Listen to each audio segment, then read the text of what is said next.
यार कभी कभी हम लोग लाइफ के ऐसे मोड़ पर पहुंच जाते हैं जहां हमें किन्हीं दो चीजों में से किसी एक चीज को चुनना होता है और हम उस समय काफी ज्यादा कंफ्यूज हो जाते हैं कि ये चुने या ये चुने, हमें कुछ जल्दी से समझ नहीं आता है। आई एम श्योर कि आप लोगों को भी कभी ना कभी ये कंफ्यूजन जरूर रहा होगा। आज की पोएम इसी बात पर है। पोएम का नाम है the road not taken by Robert Frost. Robert Frost बहुत अच्छे पोएट्स में से एक है। इनकी बहुत सारी पोएम तुम्हें 10, 11, 12 तक में देखने को मिलेगी। तो चलो हम अपनी पोएम को शुरू करते हैं और देखते हैं जब रॉबर्ट फ्रॉस्ट की जिंदगी में वो दो रास्ते आए तो उन्होंने किसे चुना। रॉबर्ट फ्रॉस्ट बता रहे हैं कि ऑटम का महीना था और वो जंगल में जा रहे थे, तभी उनके सामने दो रास्ते आ जाते। एक रास्ता वो था जिस पर काफी सारे लोग चलते और एक रास्ता वो था जिस पर काफी कम लोगों ने ट्रैवल किया होता है।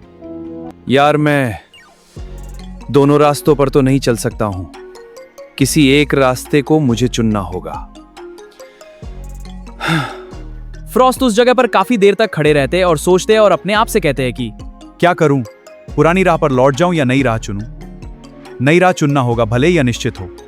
वो दोनों रास्तों को बहुत दूर तक देखते हैं, जहां तक उस रास्ते को देखते हैं, जहां तक उनकी आंखें देख पा रही होती है वहां तक वो उस रास्ते को देखते हैं, क्योंकि आगे चल करके पौधों झाड़ियों के कारण वो रास्ता दिख नहीं रहा होता है या मुड़ गया होता है। मैंने दूसरा रास्ता चुना क्योंकि वह मुझे ठीक लगा, क्योंकि वो रास्ता ग्रासी था और उस पर कम लोग गए थे। तो मैंने सोचा कि ये रास्ता काफी एडवेंचरस होगा, तो मुझे ये रास्ता चुनना चाहिए। मैंने एक डिसीजन लिया। हमारी जिंदगी में भी ऐसे दो मोड़ आते हैं जब हमें किसी एक को उसके एडवांटेजेस एंड डिसएडवांटेजेस को सोचकर एक डिसीजन लेना होता है और हम उसके अकॉर्डिंग डिसीजन लेते हैं। उन्होंने डिसीजन ले तो लिया था, लेकिन वो अभी भी सेटिस्फाई नहीं थे अपने डिसीजन से। उनको लग रहा था कि शायद दोनों रास्ते सेम हो या मैंने गलत रास्ता चुन लिया, तो वो बहुत ही ज्यादा कंफ्यूज थे, क्योंकि उस दिन मॉर्निंग में दोनों ही रास्ते एक जैसे दिख रहे थे। दोनों ही रास्तों पर पत्ते गिरे हुए थे। एक रास्ता ज्यादा ग्रासी था, एक रास्ता थोड़ा कम ग्रासी था, क्योंकि एक रास्ते पर ज्यादा लोग ट्रैवल किए होंगे और दूसरे रास्ते पर थोड़े कम लोग ट्रैवल किए होंगे, मतलब कोई एक रास्ता चुनना मुश्किल था। आखिरकार वो दूसरा रास्ता चुन लेते हैं और पहला रास्ता छोड़ देते हैं ये सोचकर कि पहले रास्ते पर फिर कभी आ जाऊंगा। लेकिन उनको कहीं ना कहीं ये अंदाजा था कि आज अगर मैं दूसरा वाला रास्ता चुनता हूं तो हो सकता है कि आगे चलकर ये रास्ता किसी और रास्ते से मिल जाएगा, फिर वो रास्ता किसी और रास्ते से मिल जाएगा और वो किसी और से, और ऐसे चलते चलते मैं कभी पहले रास्ते पर चलने के लिए वापस ही नहीं आ पाऊंगा।